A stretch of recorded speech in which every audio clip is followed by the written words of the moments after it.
Hi, Sandy Wiley. What I want to talk about today is all in this book, Loved Bomb by a Harvard psychologist.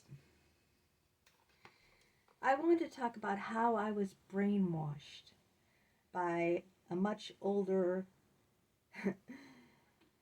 Ivy League rich psychologist. When I went to Dr. Richard Geist, I had lost both my parents back to back within 3 months. My father was in McLean's hospital. Um, he went after my mother with a knife. My father is a paranoid schizophrenic, and he was locked up in McLean's hospital.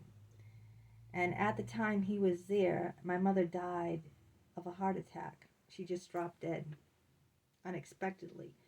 And I had to tell him at McLean's that he lost his wife.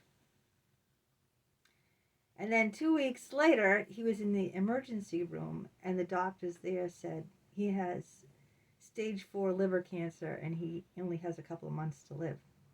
So because he was a paranoid schizophrenic, I had to tell him that he was going to die because he wouldn't believe the doctors. So I was in very, very, bad shape. And on top of all of this, I had a severely brain damaged son who, was in an institute, and I was fighting for him. He lost his mind to pneumococcal meningitis.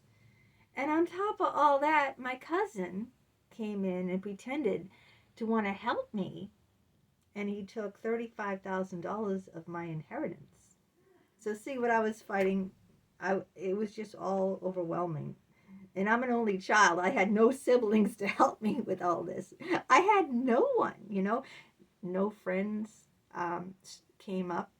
They were all, the only friends I have are ones that, when I'm in trouble, see ya, bye. They only call, well, I don't have them anymore. I dumped them all.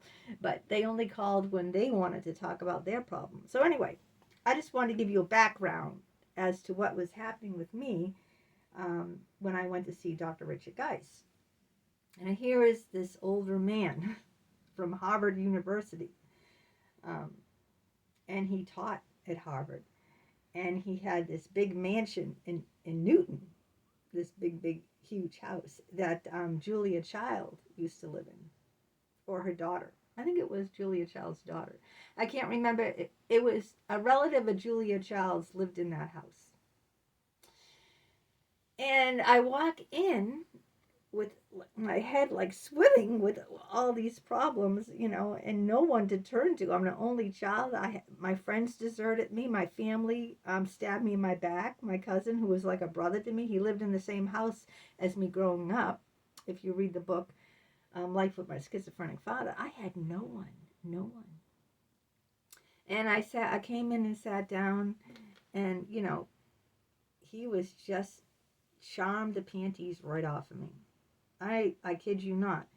He said he wanted to see me 5 hours a week. I said, my insurance, if you check your insurance will not cover doctors, psychologists, or mental health appointments. I think they have a certain number a year.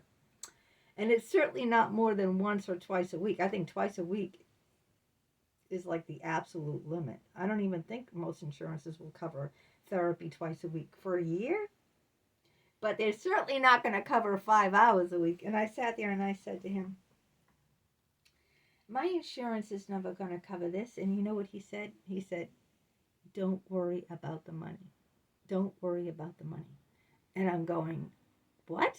Who says that?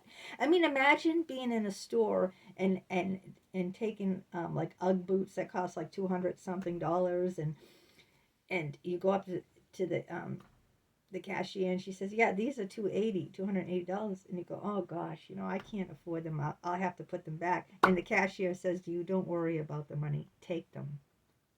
Does that happen in everyday life? Right? It doesn't happen. He gave me his number to his vacation home. He invited me on vacation. He gave me a cell number. He said, call me 24/7. I could call this man. Nights, weekends, vacations, holidays. It didn't matter. Okay? This man had me wrapped around his finger. Oh, I mean, here I was, and my God, I was in such a state, so vulnerable then. He wrote me beautiful, lovely emails. He called me up when his granddaughter was born and left a message on my house phone that his granddaughter was born, and I bought him a big gift basket with a teddy bear and balloon. So I really felt, he said, he sang to me, James Taylor, you got a friend, on a Sunday. Imagine calling me in, say, I want to see you on a Sunday. This is when I thought I had breast cancer. I had a lump in my breast and I was going for a breast biopsy. And he says, even though I had seen him already 5 hours that week, he said, I want to see you. And then the Monday I came back, right after I had the biopsy, he still wanted to see me, even though he saw me that Sunday. He still wanted to see me after. Now, who goes after breast biopsy? You're sore. I mean, the needle is this huge. I kid you not. I've been through hell on earth. I lived in a hospital 2 years with my son. Lived in a hospital. My son was in a hospital for 2 solid years, every day. So, I came in severe pain with my breast swollen, and what did he do? He wanted to see me. He told me, come in after your biopsy. He got me an ice pack for my breast. He sat on the floor and sang James Taylor. What psychologist sits on the floor and sings to you, you got a friend? I kid you not. He did this. So I was so hung up on this guy. And then all of a sudden, out of the blue, he pulls a rug out from under me and says, you're too much. You're too demanding. You want too much attention. I was devastated. I mean, I got to tell you the truth. This man broke me. Okay? He broke my heart. I haven't seen or spoken to this man since August 2021, and I'm still drinking heavy every night. It was just last month that I went to the licensing board to make a complaint. It took me 1.5 years of being away from him. 1.5 years to finally stand up to him. That's how brainwashed I was. So, what I'm trying to say is, you've got to be very, very cautious, because when you're in it, when you're in the forest, you can't see a way out of the forest, okay? You know what that saying, you're in the forest, you're too much in the forest to see the trees? When you're deep in the forest, you think there's no way out of the forest. You know what I mean? And I was so much in, I really couldn't see out. I couldn't see out. And I was just sucked up in his charm and sucked up in.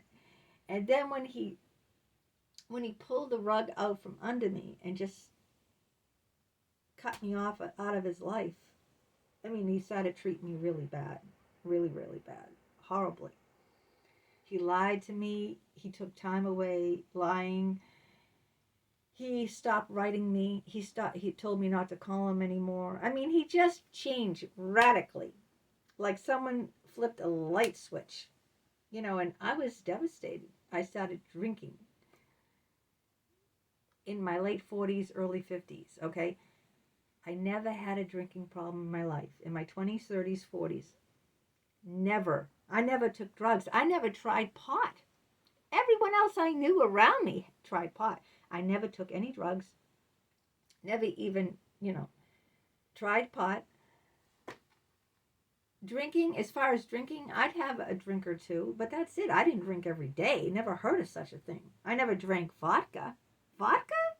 Are you kidding me? Like, I might drink a couple of beers on a Saturday night. Or if I go out to dinner, I might have like a cocktail or something. But I'm talking about having 4 or 5 vodka drinks every night. I never had any problem with alcohol. I turned to alcohol when he turned me off. He had me so brainwashed and wound up tighter. And why do you think he did this? He wasn't getting any money from me. Ego. He's a narcissistic. It was all ego. I would stroke his ego. I was so hung up and crazy about him.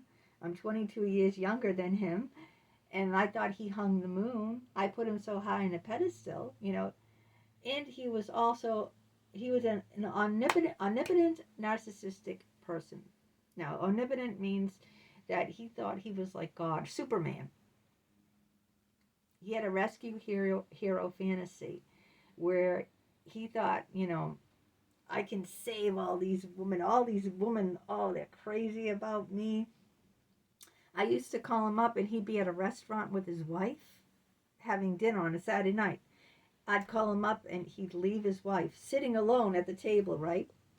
Sitting alone at the table, he'd leave his wife and go and talk to me. And we weren't talking about anything. We were flirting. With each other. And then he says, they're serving dessert now. I gotta go. Can you imagine the dessert's there and his wife is sitting there waiting like, where is he? What's going on? It was no emergency. I just wanted to, I was hung up on him. It's a Saturday night. I wanted to talk to him. He said, I'll call you back when I get home. So as soon as he got in the door home, he called me back. And what were we talking about? I was talking about getting naked for him. I remember this conversation. It was all flirting. So he leaves his wife hanging alone at the restaurant, goes outside and starts, talking to me. This is not an emergency. I'm not in a crisis, I'm not suicidal. I'm not calling him for something like that. We're just flirting on the phone.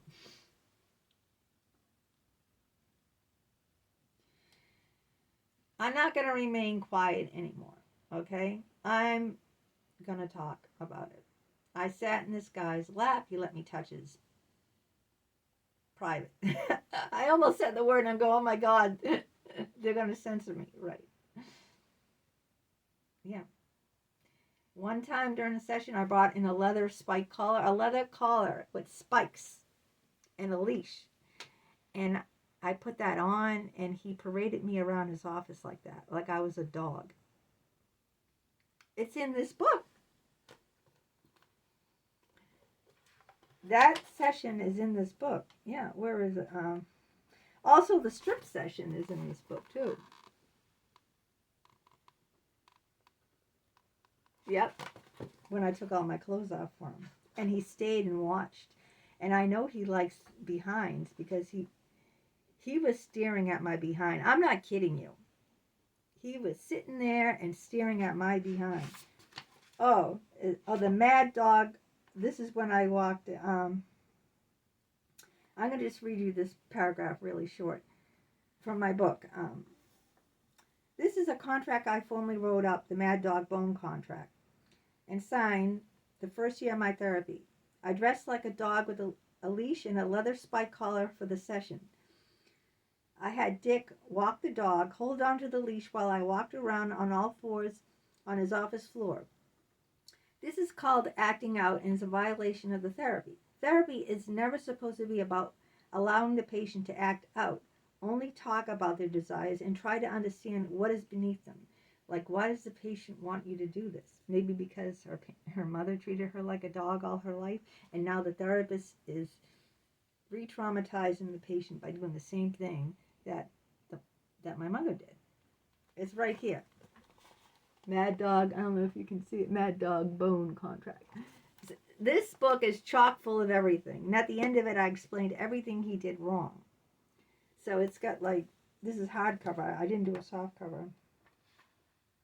It's got over 200 pages in it. Yeah. It's a real eye opener. And it took me 16 years to write this book. Yeah. Well, over 16 years, really. When did I get this? I put this out I just put this out in 2023. So, yeah. 18 years. It took a long time for me to get this book out. It took a long time for me to go to the board. It took a long time for me to speak up about what happened to me. So it's not just Jim, the psychologist I had sex with. I put it this way. Dick brainwashed me. He was the matches. He lit the fire, and Jim threw the gasoline on it. And that's how I ended up the way I am today. I'm not trying to stay a victim. See, I'm being an advocate. Do you understand the difference? I'm not sitting here playing victim. I'm being an advocate. I'm speaking up. I'm writing books about it. I'm educating people about what can happen if you're not careful. Because when you're in the middle of it all, when you sit there vulnerable with all your problems in that office, you are a target. You are a target for abuse. Just like I was, and I didn't know. No one warned me. I didn't know. So I'm just being a spokeswoman.